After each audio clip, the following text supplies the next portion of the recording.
ये तो गुनगुन का 5 रुपए। चलेगा नहीं काम।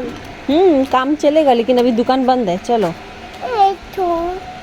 दुकान बंद है पूजा दीदी का, बाद में चलना। टकला दुकान। टकला दुकान जाएगा। हाँ। चलो ओके चल। तो ना माँ, इससे काम नहीं चलता है। इससे 5 रुपए से काम नहीं चलता है। नहीं। और 10 रुपए चाहिए। हाँ। हाँ। क्या खरीदेगा ऐसा जो आपका काम ही नहीं चल रहा है? चिप्स तो 5 रुपए में भी मिलता है।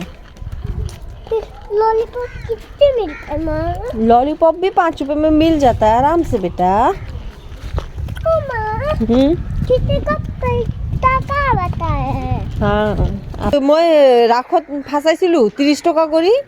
হ্যাঁ ফাঁচা নাই কিন্তু একদিন 100 টকা এনে গেছি, তাৰ পিছদিনাখনে আৰু দেউতা এটা ভালা চলো পইচাটো উচুল হৈ গ'ল আৰু মানে হয় না।